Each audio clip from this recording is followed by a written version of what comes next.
இன்றைக்கு பாஸ்கா காலத்தின் 5ஆம் வாரம் மே மாதம் 20ஆம் தேதி செவ்வாய்க்கிழமை. இன்று தேவன் நமக்கு தரும் ஜீவ நீர் ஊற்றான இறை வார்த்தைகள் திருத்தூதர் பணிகள் நூலிலிருந்து வாசகம், இயல் 14, இறை வார்த்தைகள் 19 28 முடிய. அந்நாட்களில் அந்தியோக்கியாவில் இருந்தும் இக்கோனியாவில் இருந்தும் யூதர்கள் வந்து மக்களை தூண்டிவிட்டு பவுல் மேல் கல் எறிந்தார்கள். அவர் இறந்து விட்டார் என்று எண்ணி நகருக்கு வெளியே அவரை இழுத்து போட்டார்கள். சீடர்கள் அவரை சூழ்ந்து நின்றபோது அவர் எழுந்து நகரினுள் சென்றார். மறுநாள் அவர் பர்னபாவுடன் தெருப்பைக்கு சென்று புறப்பட்டு சென்றார். அந்த நகரில் அவர்கள் நற்செய்தி அறிவித்து பலரை சீடராக்கிய பின் லிஸ்திரா, இக்கோனியா, அந்தியோக்கியா ஆகிய நகரங்களுக்கு திரும்பி வந்தார்கள். அங்குள்ள சீடர்களின் உள்ளத்தை அவர்கள் உறுதிப்படுத்தி, நாம் பல வேதனைகள் வழியாகவே இறை ஆட்சிக்கு உட்பட வேண்டும் என்று கூறி நம்பிக்கை நிலைத்திருக்கும்படி அவர்களை ஊக்குவித்தார்கள்.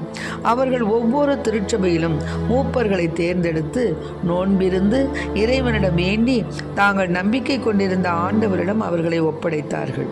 பின்பு பிசிதியா வழியாக பம்பிலியா வந்தார்கள். பெருகை நகரில் இறை வார்த்தை அறிவித்த பின் அத்தாலியா வந்தார்கள். அங்கிருந்து கப்பலேறி அந்தியோக்கியா வந்தார்கள். அங்குதான் அவர்கள் அருள் வழங்கும் கடவுளின் பணிக்கென்று அர்ப்பணிக்கப்பட்டார்கள். இப்போது அப்பணியை செய்து முடித்துவிட்டார்கள். அவர்கள் அங்கு வந்ததும் திருச்சபையை கூட்டி கடவுள் தங்கள் வழியாக செய்த அனைத்தையும் அவர் பிற இனத்தவருக்கு நம்பிக்கை கொள்ளும் வாய்ப்பை கொடுத்ததையும் அறிவித்தார்கள். அங்கே அவர்கள் சீடர்களுடன் பல நாள் தங்கினார்கள். ஆண்டவரின் அருள்வாக்கு. இறைவா உமக்கு நன்றி. அமைதியின் தெய்வமே இறைவா, என் இதய தலைவனே, அருள்வாய் அருள்வாய் யாம் ஏங்கி தேடுகின்ற அமைதி, அமைதி அமைதி எங்கும் என்றும் அமைதி, அமைதி அமைதி எங்கும் என்றும் அமைதி. அமைதியின் தெய்வமே இறைவா, என் இதய தலைவனே,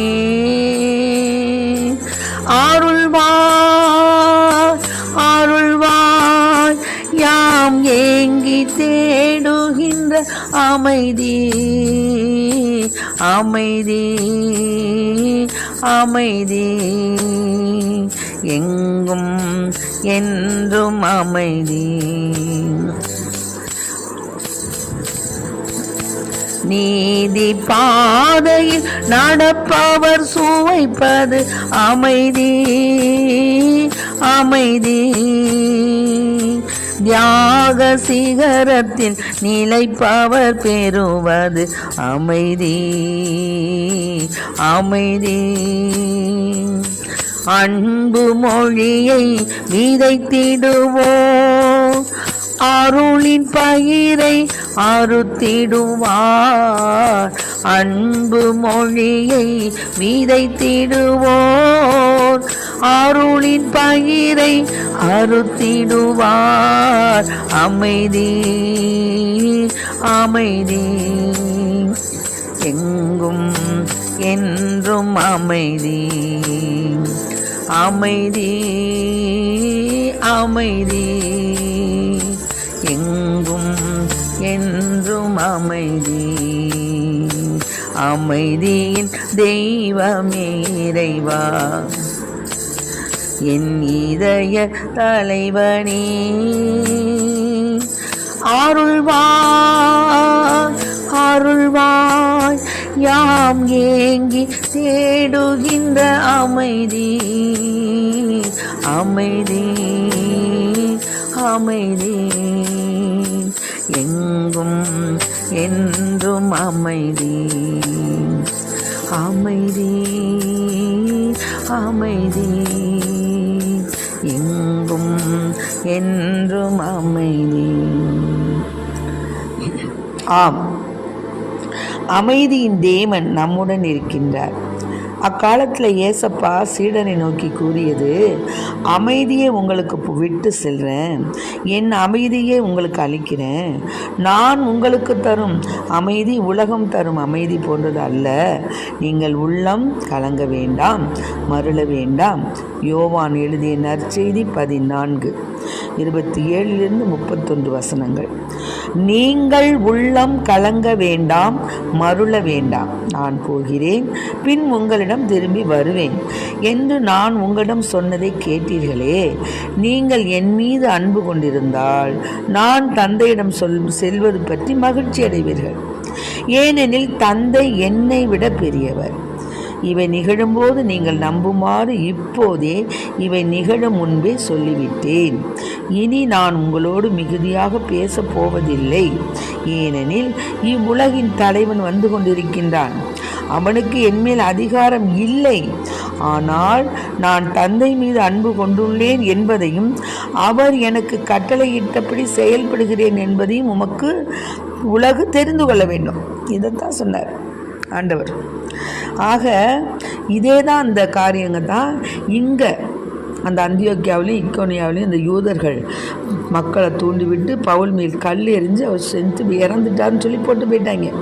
அப்புறம் சீடர்கள்லாம் அவரை சூழ்ந்து நின்று அவரை அழைச்சிட்டு போனாங்க. அவர் மறுபடியும் சும்மா இருந்தாரா? பர்னபாவோட தெருப்பை என்ற நகருக்கு சென்று அங்கே ஒரு நற்செய்தி தெரிவித்தார். பாருங்கள், அங்கே சீடர்களுடைய உள்ளத்தை உறுதிப்படுத்தினார். நான் பல வேதனைகள் வழியாக தான் இறையாட்சிக்கு உட்பட வேண்டும் அப்படின்னு அவர் சொன்னார். ஆண்டவர் இங்கே என்ன சொன்னார்? நான் தந்தை மீது அன்பு கொண்டுள்ளேன் என்பதையும் அவர் எனக்கு கட்டளையிட்டபடி செயல்படுகிறேன் என்பதையும் உமக்கு உலகு தெரிந்து கொள்ள வேண்டும்.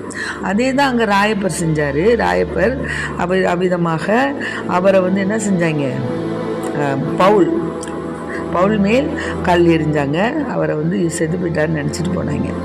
இப்படியாக இந்த திருச்சபையை கூட்டி கடவுள் தங்கள் வழியாக செய்த அனைத்தையும் அவர் பிற இனத்தவருக்கு நம்பிக்கை கொள்ளும் வாய்ப்பை கொடுத்ததையும் அறிவித்தார்கள். அங்கே அறிவித்தாங்க அவங்க. இங்கே அதே தான் ஆண்டவர் சொல்கிறாரு. இவ்வுலகின் தலைவன் வந்துட்டுருக்கான், அவனுக்கு என்மேல் அதிகாரம் இல்லை. ஆனாலும் என் தந்தை என் மீது அன்பு கொண்டுள்ளேன் என்பதையும் நான் தந்தை மீது அன்பு கொண்டுள்ளேன் என்பதையும் அவர் எனக்கு கட்டளையிட்டதை நான் செயல்படுத்த போகிறேன் அப்படிங்கிறத உலகு தெரிஞ்சுக்கணும்னு சொல்கிறார். அதனால் நான் உங்களுக்கு அமைதி அதாவது உங்களுக்கு தரும் அமைதி உலகம் தரும் அமைதி அல்ல. என்னுடைய அமைதி இறை அமைதி.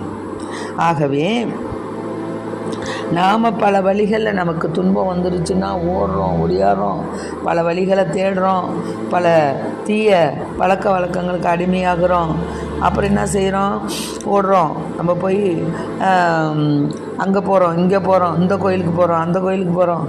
கோயிலுக்கு போகிறது நம்ம கோயிலை சொல்லலைனா பலவிதமான கயிறுகள் கட்டுறோம், தாயத்து கட்டுறோம். அப்புறம் வீட்டில் பிள்ளி சூனியம் வந்துருச்சுன்னு அப்புறம் பலவிதமான வழிபாடுகளுக்கு நம்ம ஆளாக்குறோம். இதெல்லாம் தவறு. நாம் தேவனுடைய பிள்ளை. தேவன் நமக்கு கொடுக்கக்கூடிய அந்த ஆசீர்வாதமான அந்த ஒரு மாட்சிமை மிக்க அந்த ஒரு வழிபாடு, அந்த ஒரு தெய்வ பயம் உள்ள பிள்ளைகளாக வாழணுமே தவிர நம்ம மனசு அலைக்கழிக்கக்கூடாது, அலைபாயக்கூடாது. நம்ம ஓடுறோம், ஒடியாடுறோம், பல விதமான ஆலோசனைகளை கேட்குறோம். எனக்கு மனசு இல்லை, எனக்கு மன அமைதி இல்லை அப்படின்னு பல விதமான பொழுதுபோக்குகளுக்கு போகிறோம். ஆனால் நாம் என்ன செய்யணும்? நமக்கு பல வழிகளில் அமைதி தர ஆண்டவருடைய சந்நிதி தான் நமக்கு நிம்மதி. அதனால் பல வழிகள் உலகில் இருக்குது. ஆனாலும் இறைவனுடைய சந்நிதியே நமக்கு நிம்மதி. அதனால் நாம் பல நல்ல ஒரு ஆலோசனை கூறக்கூடிய ஆசீர்வாதமான இடங்களுக்கு சென்று நம்முடைய அமைதியை நாம் பெற முயல்கிறோம். ஆனாலும் தேவனுடைய அந்த திவ்ய நற்கருணை பேழையானது உலகம் தர முடியாத அமைதியை நமக்கு தருகிறது. அதனால தான் தினமும் நம்ம முடிந்த அளவு கோவிலுக்கு செல்லணும். கோவிலுக்கு சென்று திவ்ய நற்கருணையை சந்திக்கணும். ஆமாம், பல தியான இல்லங்களுக்கும் நற்செய்தி கூட்டங்களுக்கும் விவிலிய வகுப்புகளுக்கும் போகிறாங்க. நாமும் உலகம் தரும் அமைதியை நாடாமல் இயேசு தரும் அமைதிக்காக நம்ம உழைக்கணும். அங்கெல்லாம் போகணும், நம்மளுடைய மனதை ஒருங்குபடுத்தணும். வன்முறையை நாடுவோரின் எண்ணிக்கை அதிகரித்து தான் இருக்குது. அது என்ன செய்யுது? உலகம் தர அமைதி தான் நிலையானது அப்படின்னு நினைக்குது, நிறைவானதுன்னு நினைக்குது. ஆனால் கிடையாது. இயேசு தரும் அமைதி நிலையானது, நிறைவானது. உடல், உள்ளம், ஆன்மா மூன்றுக்கும் நிறைவு தருவது அந்த அமைதியை தேடி தான். அதனால தான் அந்த அமைதியை தேடி நாமும் திவ்ய நற்கருணை சந்திப்போம், பல தியான இல்லங்களுக்கு செல்வோம், நற்செய்தி கூட்டங்களுக்கு போவோம், விவிலிய வகுப்புகளுக்கு போவோம், இறைவனை நாடுவோம், இறை அமைதியை பெறுவோம். ஆமென். Praise the Lord. மரியே வாழ்க. இயேசுவுக்கு புகழ்.